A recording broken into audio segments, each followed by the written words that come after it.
नमो अरिहन्ताणं नमो सिद्धाणं नमो आयर्याणं नमो उवज्जायाणं नमो लोये सव्वसाहुणम्।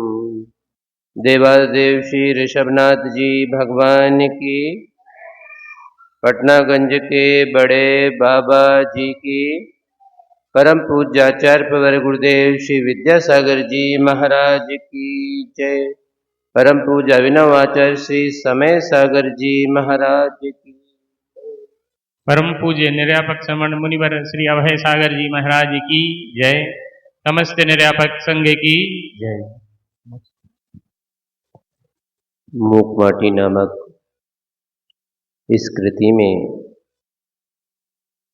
प्रसंग चल रहा था कि वह कुंभकार अपने शिल्प के माध्यम से उस माटी को उसके पतित जीवन से उन्नति के पथ की ओर अग्रसर कराने में तत्पर होने वाला था। इस हेतु वह उस भूमि तक पहुंचा है जहां वह मिट्टी स्थित थी।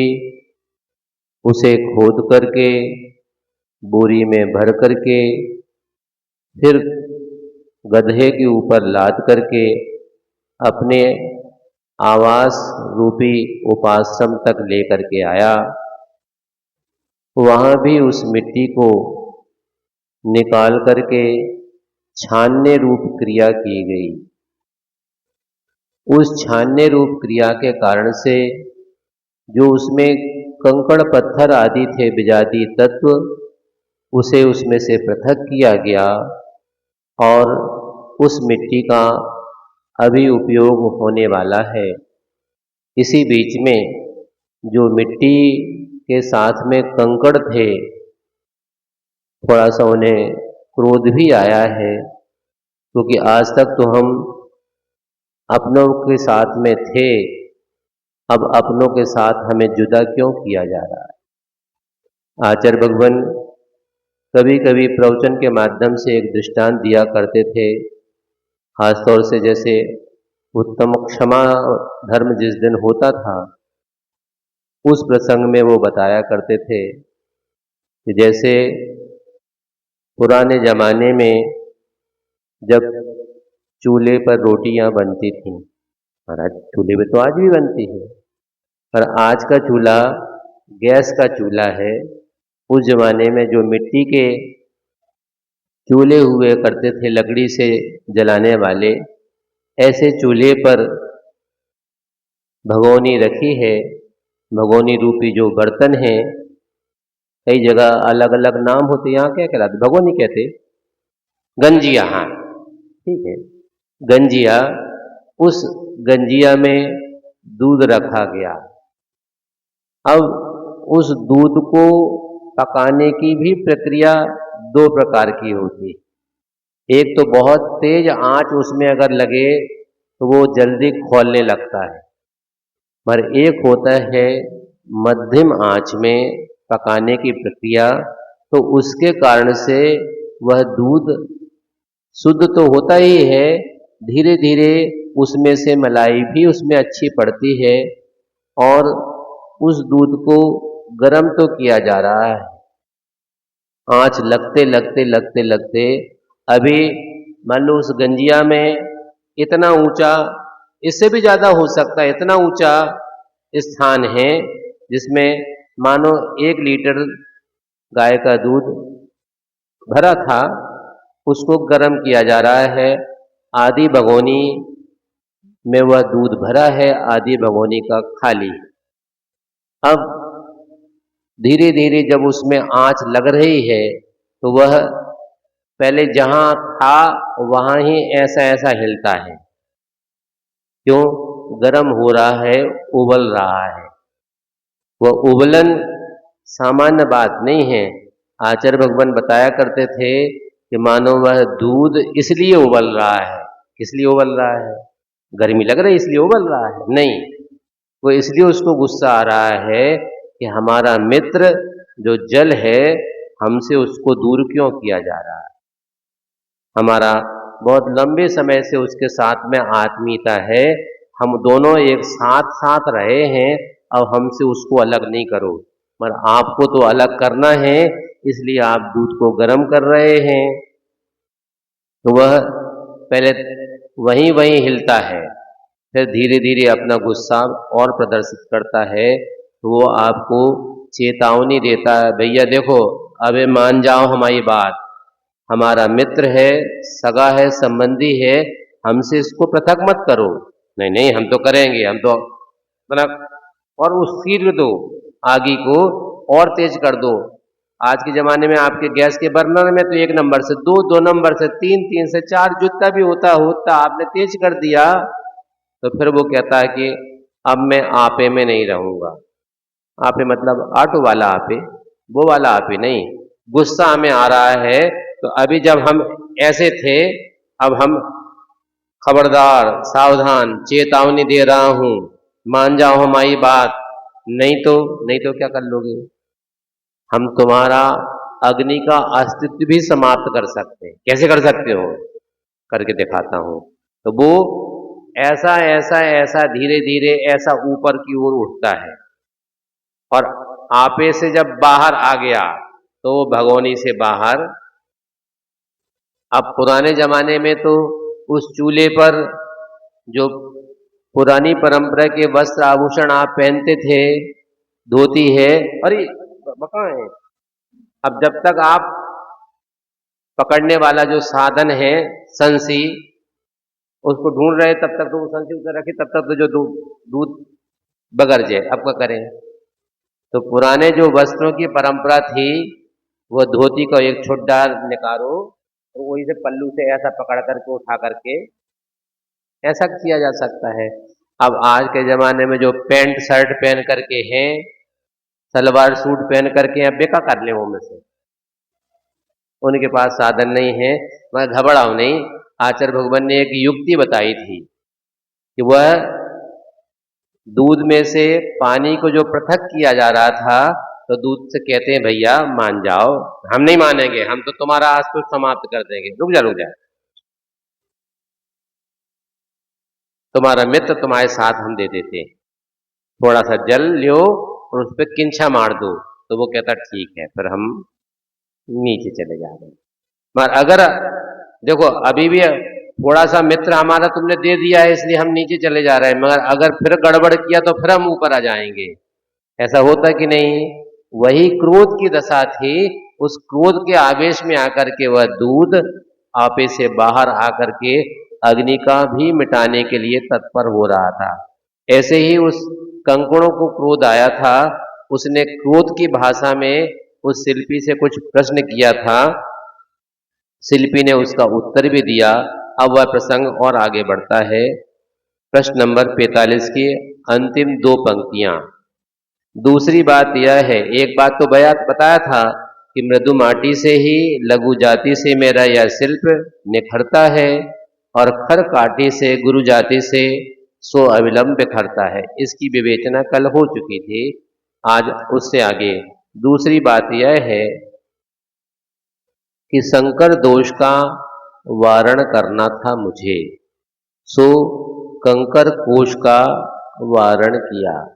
जो मिलावट थी, जो पृथकपना था, वह संकरपना है, क्योंकि वह मिट्टी में ही कंकड़ है, किंतु वह कंकड़ उस मिट्टी से पृथक है, वह अपना अस्तित्व अलग बना करके रखे हुए हैं। इसलिए ऐसे कंकड़ हमारे शिल्प के लिए लाभप्रद नहीं, अपितु हानिकारक है। इसलिए ऐसे शंकर का जो दोष है, मिलावटपना है, उसे वारण करना था, मुझे हटाना था। और इस कारण से कंकर कोश यानी कंकरों का जो खजाना जैसा यहाँ इकट्ठा था, उसका मैंने वारण किया है, पृथकपना किया है। इस बात को सुनकर कंकर कुछ और गर्म हो जाते, क्योंकि अंधे से अंधा कहो तो तुरंत ही पढ़े टूट, और धीरे धीरे पूछ लो कैसी गई जा। तो जैसे ही उसको कहा कि तुम पृथक हो, अभी तक तो किसी ने नहीं कहा था हमसे तुम पृथक हो, आज हमें बता रहे हो। तो उसको गुस्सा और आ गया कंकरों को। अब वो कंकर कुछ गर्म हो गए। कंकरों के अधरों में विशेष स्पंदन है। जैसे कंकरों के मुख भी होते हैं क्या?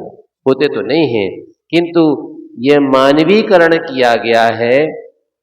प्रकृति के अलग अलग दृश्यों का मानवीकरण करने से वह मानो सजीव रूप में, जिस प्रकार से आप लोग नाटक देखते हैं, नाटक में भी ऐसे दृश्य होते हैं।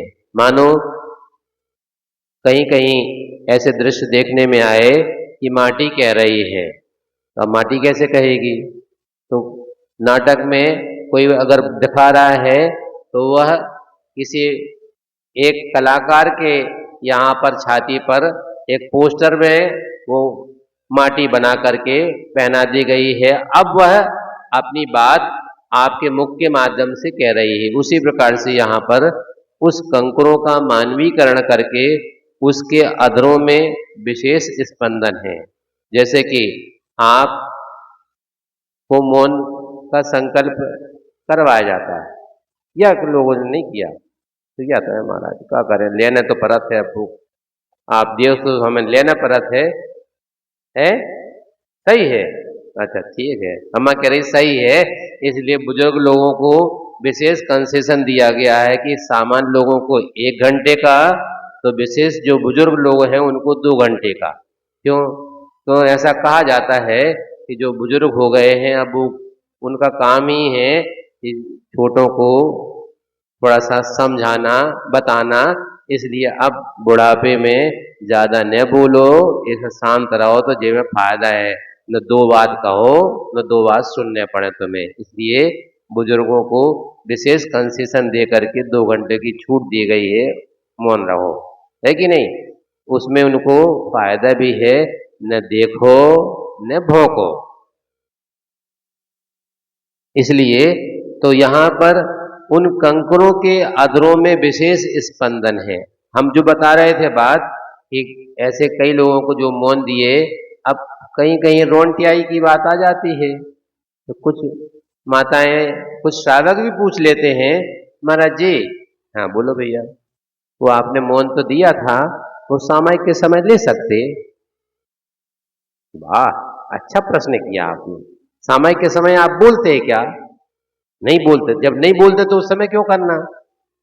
कई लोगों को नियम दिया है कि महाराज हम कब पालन करेंगे, हमारे पास समय तो रहते नहीं, तो हम ऐसा इशारा कर देते हैं कि एक काम करना, अपने घर से जब जिन मंदिर की ओर जाओ तो रास्ते में मौन रख लेना, मंदिर में रहो सो वहां मौन ले लेना, और वहां से लौट करके घर आओ सो मौन रख लेना। इतने में तो आपका 1 घंटा। अभी 2-3 दिन पहले एक साविका कह रहे थे, महाराज बड़ो कठिन नियम दे दो आपने। आई कठिन का होगा उन्हें, महाराज मंदिर में तो बोलने को मौका मिला था, बाकी घर तो हम मोंगे मोंगे रहते ही रहते हैं, आपने वही समय और मौन दिलवा दो। बड़ी आफत है, क्या करें, अब आफत है तो है। अब उस आफत ही को तो दूर करने के लिए व्यवस्था बनाई गई थी कि मंदिर में आपको, हाँ इतनी बात होती कि आप कोई तत्व संबंधी जिज्ञासा रख रहे होते तो बात अलग है। पर क्या करें, आज हम आए थे हरी की सब्जी ने बनाने थी, सो हमने जा बनाओ, तो रुबे कह रहे थे हमें नहीं खाने, बस वही में तनक बातचीत हो गई, तो कथ्य नारायण की सता होते बचन लगी। तो मंदिर में जिनेंद्र भगवान के सामने कम से कम घर गृहस्थी संबंधी चर्चा न हो, अगर हो भी तो जिनेंद्र प्रभु से संबंधित तत्व ज्ञान संबंधित चर्चा होती तो बात अलग है। इसलिए कम से कम उस समय तो पाप वर्धन की क्रियाएं ना हो, इसलिए आपको ऐसा नहीं तो सबसे अच्छा तो है कि सो करके उठो, वो तत्काल मौन ले लो। तो दिन भर में मौन लिया कि नहीं लिया कई बार भूल जाते हैं, तो सबसे अच्छा है कि सो करके उठो और मौन ले लो। तो 1 घंटा आसानी से उठ जाओ, जाप देना हो तो जाप दे लो, फ्रेश होना तो फ्रेश हो लो, नहाना हो तो नहा लो, सब क्रियाएं से आप निवृत्त हो जाएंगे। इतने में लगभग 1 घंटा निकल जाएगा। तो वह जब मौन की क्रिया हो, एक व्यक्ति पूछ रहे थे, महाराज पूजा के समय मौन ले सकत महाराज? आओ ऐसे ऐसे न करियो, जय जय नाथ परम गुरु हो, हम आओ तो मौन चल रहा हो। अब जय जय नाथ परम गुरु हो कैसे फिर मौन चल रहा हो? चिल्ला चिल्ला के पूजा करने हैं और हम मौन चल रहा हो का महाराज ने नियम दो तो ऐसो रोंटियाई को नियम नहीं पालने अपन के, पालना है तो ईमानदारी से पालन करें। इसलिए जब आपके होंठ भी न चलें, जब कई बार ऐसा देखने में आता है, सुनने में भी आता है कि कुछ लोगों के मन में भड़ास रहती है, हम बोल तो नहीं पा रहे हैं, हम मर्यादा में हैं इसलिए उनको जवाब तो नहीं दे रहे, तो आपके होंठ तो चल ही रहे हैं, मन की बात कभी कभी घर में ही इस कमरे से उस कमरे तक जाते तो आप मन ही मन तो बोल ही रहे हैं। इसलिए यहां पर कंकरों के अधरों में विशेष स्पंदन है और वचनों में पूर्व की अपेक्षा उष्णता का अभिव्यंजन है। अब जैसे आप किसी से बहुत आत्मीयतापूर्ण बात कर रहे हो तो आपकी खुश खुश ऐसी आवाज आएगी, है कि नहीं? और जब अभी ये कहलाता है साहित्यिक भाषा में वाद, और उसमें थोड़ा सा ऊंच का पुट मिल जाता है तो वो बदल जाता है संवाद। तो धीरे धीरे आपकी आवाज थोड़ी सी, जैसे माइक में है, एक नंबर अगर वॉल्यूम में चल रहा हो तो वो संगीतकार का भैया मजा नहीं आ रहा, उतना और तना तेज करो, उतना और तरह उतना और करो, तो 1 से 2, 2 से 3, 3 से 4 नंबर की ओर, हाँ अब तना अच्छे से लग रहा हो। मगर आपको तो बजाने में अच्छा लग रहा है, मगर जो उनके कान पे इतने बाजा बज रहे हैं उनसे भी तो पूछो कि क्या स्थिति है, मगर क्या करें, उनको उसी में आनंद आता है। इसीलिए यहाँ कहा जा रहा है कि जब किसी पे आपको गुस्सा आता है तो आपकी आवाज मध्यम हो जाती है कि तेज हो जाती है? वो जो तेजपना है वही बात यह है कि आपके वचनों में पूर्व की अपेक्षा से उष्णता का अभिव्यंजन है, गर्मास आ गई। तो फिर वो कुछ कह रहे हैं, क्या कह रहे हैं? गात की हो या जात की एक ही बात है, शरीर की बात हो या सामाजिक व्यवस्था की अपेक्षा से, जाति की अपेक्षा से, हम में और माटी में समता सदृशता है। क्या मतलब? वह कंकर कह रहे हैं कि हम भी माटी हैं और वह मिट्टी भी माटी है, तो अंतर क्या रह गया? दोनों में समता है। समता से तात्पर्य शांतिपना नहीं है, यहाँ पर समानपना है। इसलिए वो समता की व्याख्या करके दूसरा शब्द भी आचार्य भगवान ने लिखा, सदृशता है, एक समान है।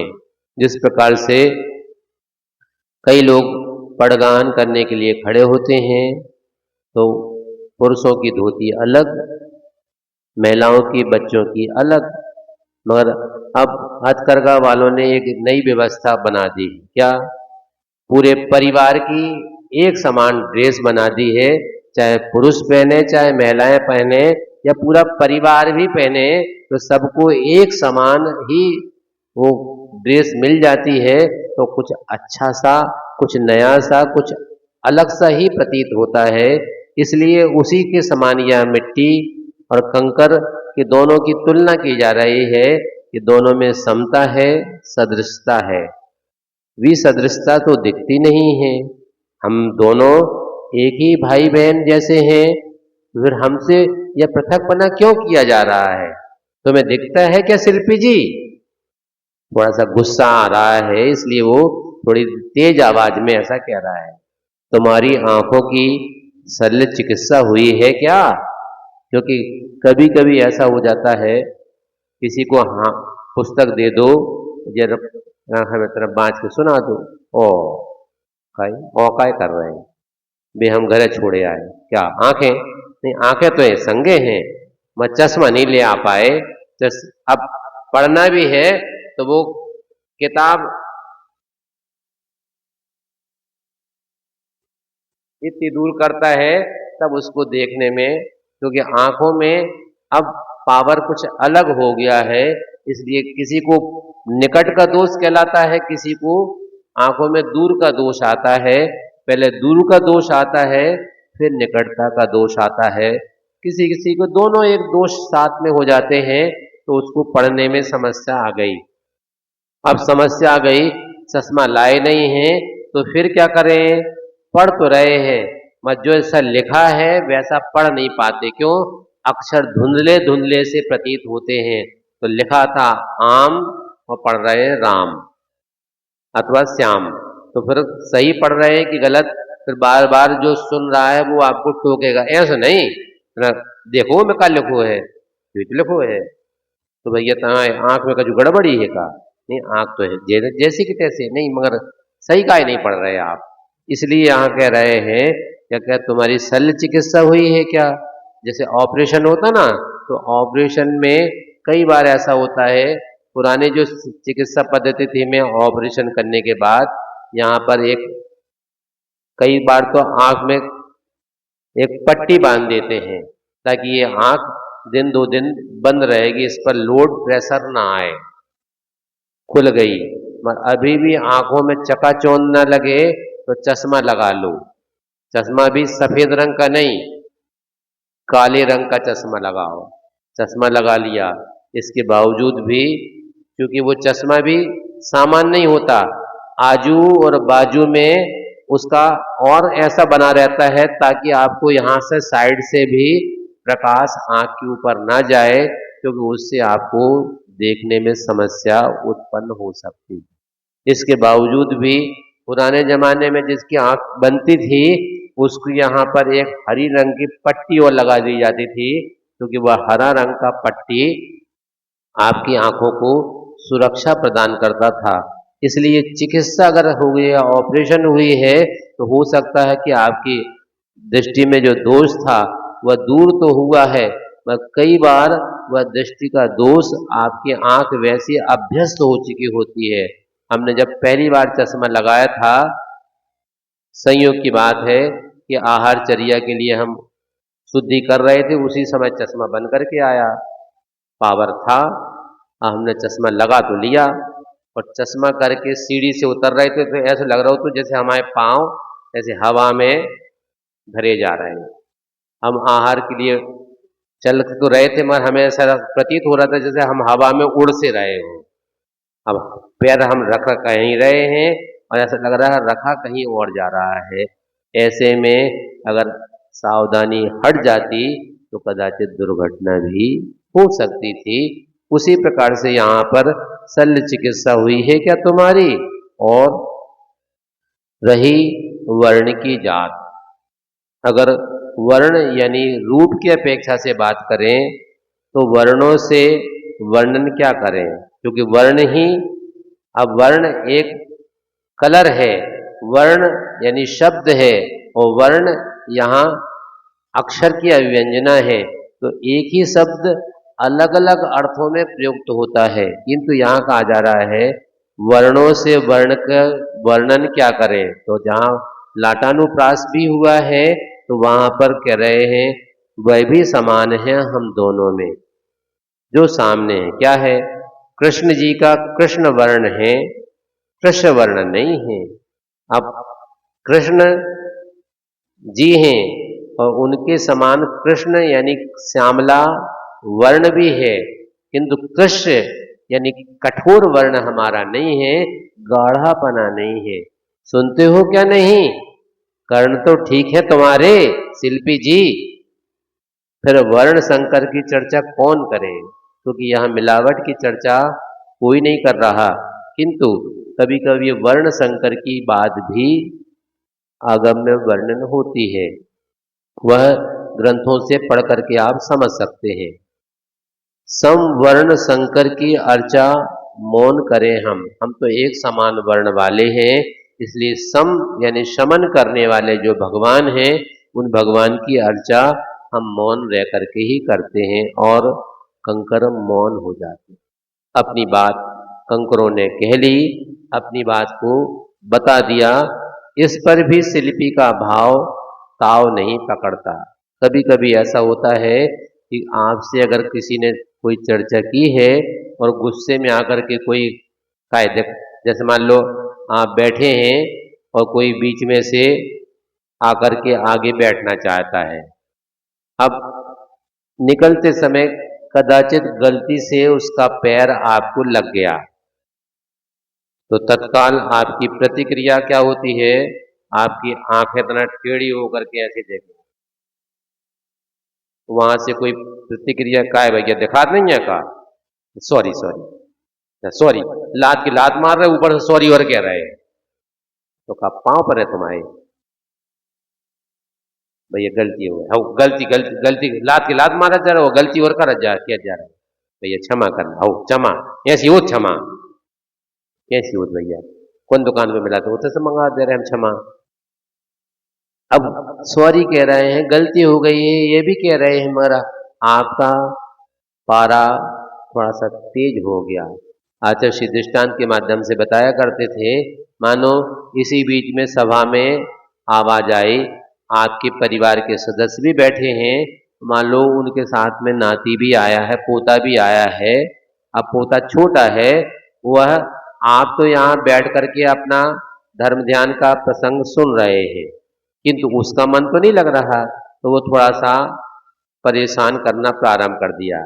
अब माँ उसको गोदी में लिए थपकी लगा रही, चुप चुप चुप चुप, हल्ला नहीं हल्ला नहीं हल्ला नहीं, बात नहीं बात।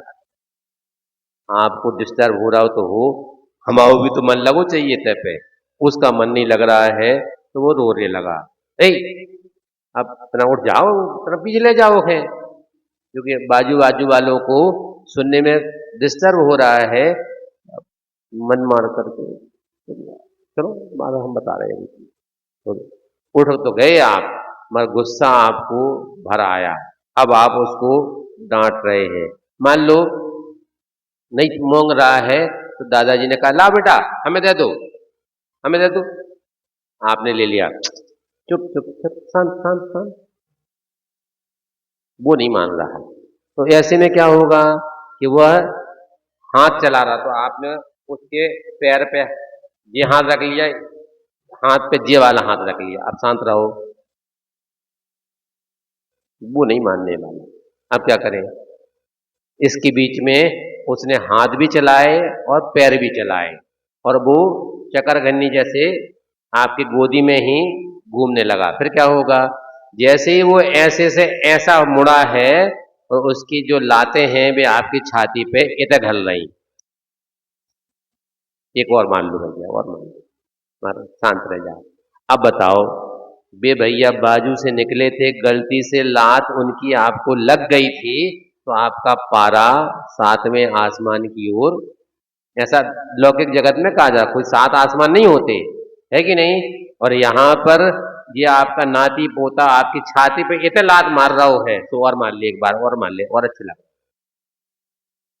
ये है मोह की पराकाष्ठा, मोह की विचित्रता। इसलिए यहाँ शिल्पी को गुस्सा दिलाया गया, फिर भी वह शिल्पी ताव नहीं पकड़ता जरा सा भी, धराशायी है, सहज साम्य भाव वह प्रस्तुत होता है उससे। धरा यानी पृथ्वी है, उसके ऊपर कितना भी आप कष्ट का काम करें, पर वो उफ तक नहीं करती, सब कुछ सहती रहती है। इसलिए सर्व आगे आने वाला है, सर्वम सहा कहा जाता है, सब कुछ सहते हैं पर कहते कुछ भी नहीं है। ऐसा प्रसंग यहाँ तक है। आपको आज का प्रसंग मूक माटी का इतने रखते हैं।